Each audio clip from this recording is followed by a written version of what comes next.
I also wanted to mention that on Friday, the video Friday yesterday, at with Electronic Frontier Foundation, one topic that was mentioned was the Kids Online Safety Act, which has been proposed, and you can read about it. Now, I want to show you. Um, I want to show you just a video, 15 seconds. That's on a gathering outside Freddy's Not sure in what South this Arlington. protest. And it's not a protest, it's supporters. It's actually supporters of the GLBTQ and supporters of the event that was going to happen there. I was there for brunch, but there was a drag queen story hour, and that was very PG rated, and there were parents who brought their kids there, but the content was very careful. They were very careful about what they said, and it was definitely PG or at most PG-13. There was nothing that was objectively wrong for children. There was nothing really sexual there or anything. So, but what happened then later today is that I posted a short, that you can look at just by looking at my channels, and it's gotten several thousand views. It's gotten lots of comments, and most of the comments are about a sign in the short about banning books but not banning guns, and that many books for children are unsuitable for children and should be banned. And as you probably know, in as you probably know that in that's been a big deal in Florida, in several red states, particularly Florida, for example, keep in library books for, particularly in grade school libraries. It's been very hard for teachers and librarians to stay within the law about what books are acceptable. But there are things that are not suitable for children. There are things that are suitable for high schoolers. My Do Ask Do Tell books are suitable for people in high school, but they're not suitable for elementary grades. And I mean, there is an issue of age suitability that's legitimate. But the other problem, I think, is that if you're going to ban books, you also ban internet content, or you require age verification, which I talked about in the video in detail yesterday, and with the Zoom meeting at Electronic Frontier Foundation Thursday night. Um, there, but I do want to make a particular point, that a major point of my own strategy has been posting content free in a lot of blog posts over the years, over almost 20 years, based on my books, a lot of movie reviews, book reviews, and content without requiring anybody to log on. I talked about that. I don't post porn as such, but I do post discussions of subjects that some people might not think are suitable for all minors. And I don't require anybody to log on, so a minor could log on and see it. And conceivably, there are things I talk about, wisecracks I make in my movie reviews about, who's attractive, or who doesn't look like a man or something. A couple of times, people have looked. I could see search engine arguments on my old sites, like teenage boys with hairy legs or something like that. And I said things that would attract attention. So do I have a right to do that without having long on? Well, we didn't worry about that until relatively recently. We started COPA, remember the Child Online Protection Act litigation that was settled in 2007, we thought took care of it. And then, of course, when I talked about Friday night, maybe it didn't, all these state laws.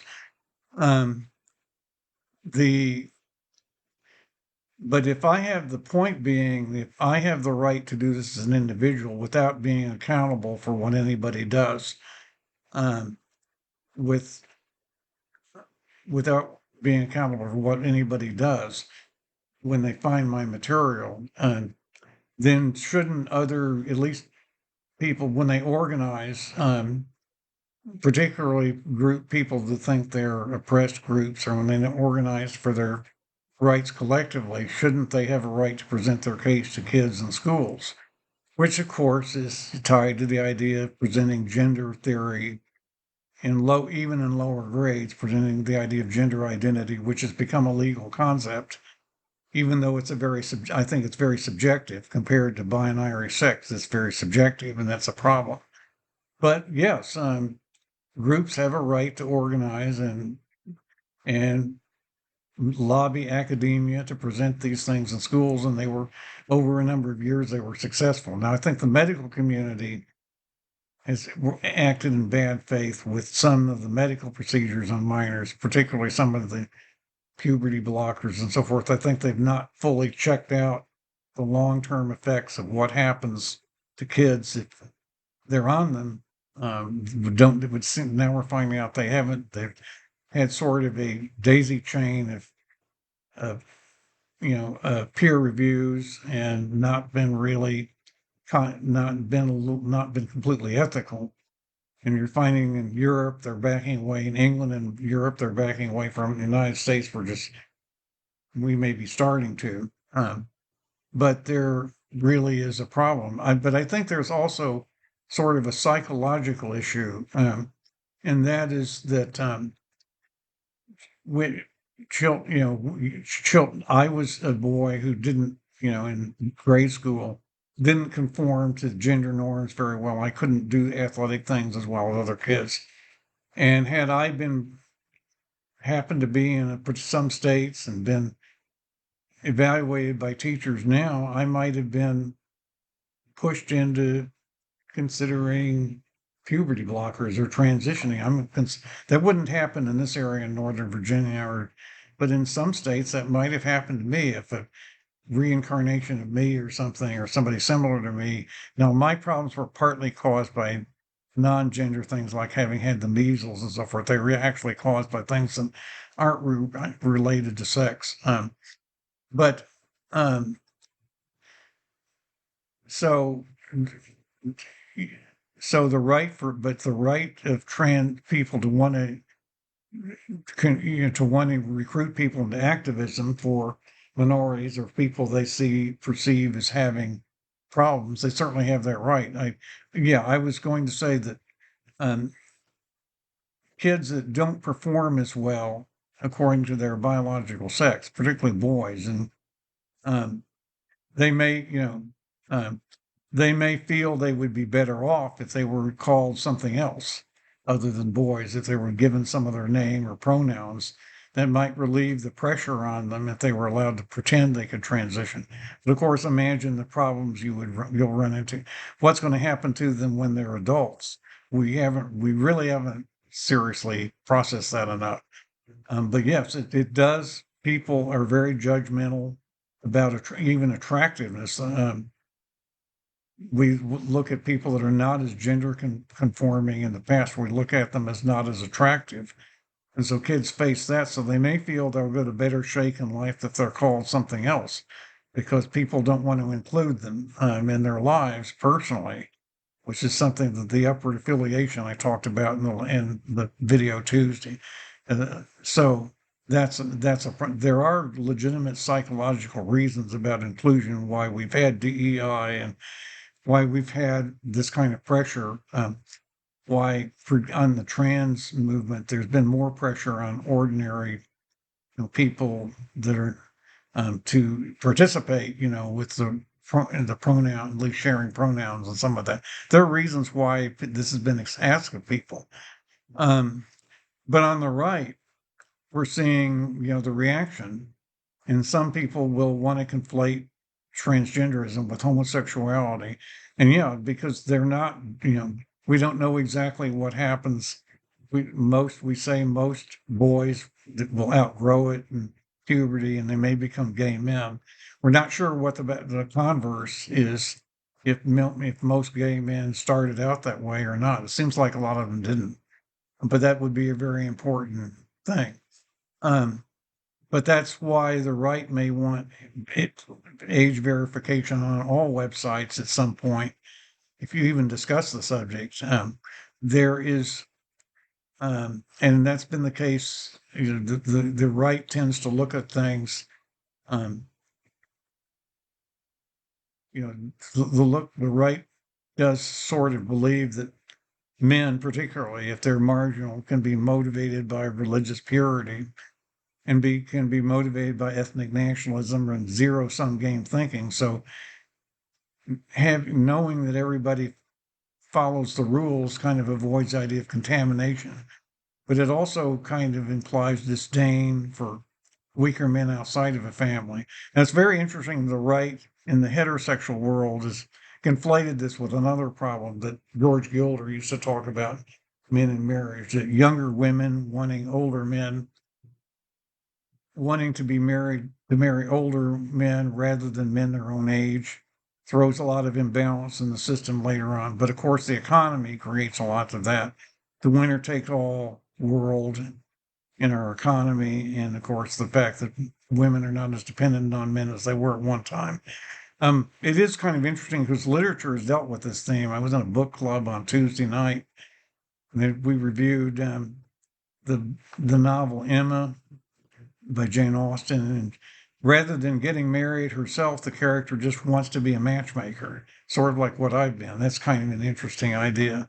But it ties in the idea that the right, quite properly, is concerned a lot of people lose their incentive to start families and then lose their ability to keep the families, to stay intimate with one partner, particularly to stay intimate with one partner when, the death do us part thing, when something happens physically to one of the partners as they get older and they become less attractive or become disabled or something happens medically. It happens to women with breast cancer. It happens to men with prostate cancer. Can happen with all kinds of things to people. But that's one of the things about marriage, is being able to stay together for your entire life. My parents were together for 45 years, and before my father died in 1986. My mother had breast cancer in 1980, at 68, but never really came back. But so my parents saw some of that. Um, I want to also say that, the far left however, is manipulated institutions in such a way that they can enlarge or define and enlarge these protected classes. In this case today, we're talking about young people, to non-conforming, gender-conforming young people, we informally call trans kids. They can increase these sizes of protected classes so that the rare individuals that may naturally belong to them for medical reasons aren't as isolated. They have more people, more companions to be part of these classes and act collectively as a group. And then what they say is that we've abused them in the past. So they've gotten the power with, critical social justice theory to say that we they have to do we have to do what they say or we get canceled. We have to obey their rules. We have to be anti-racist in the case of critical race theory, or we have to actually indulge them with, the pronoun thing, or with joining their fights and admit that um, our interests are conflated with theirs. Gay men are kind of maybe get caught in the middle, which particularly if Project 2025 happens, because on the one hand, many conventional gay men don't want anything to do with this. They want the GLB without the T, and they quite properly criticize, you know, what's being done with young people, because for them, they just outgrew it and became competent adults. That's another thing about just the biology of it. In many mammals, not all males reproduce, particularly mammals that have a social, pack animals, animals that are in packs and so forth. Not everybody gets to reproduce. Some males just act to help defend the group, and that sort of is a theory about why homosexuality is common in males, and why the body can be absolutely normal and physically the same as any other male's body, but the person doesn't use their reproductive potential to create offspring, and possibly because of something that happens in the brain, but it doesn't affect the rest of the body as long as you allow normal puberty. Now, I didn't quite get normal at puberty, but it seems like most men did. So the I kind of wanted to cover the way the left looks at it and the way the right looks at it, and gay men could very well be caught in the middle. Um, whereas, so it's something I'm very concerned about. Um, I will also mention that this idea of being able to speak for myself is very important to me personally. You know, if I were to lose my if I were to lose my own voice online, I wouldn't. It wouldn't be very easy for me to join things and just let somebody else speak for me or speak for them and sell things and so forth. That really wouldn't be an option for me. So that is simply a fact, and that is where I will leave it. I will have some very important things to say very soon. But I do thank you for listening tonight.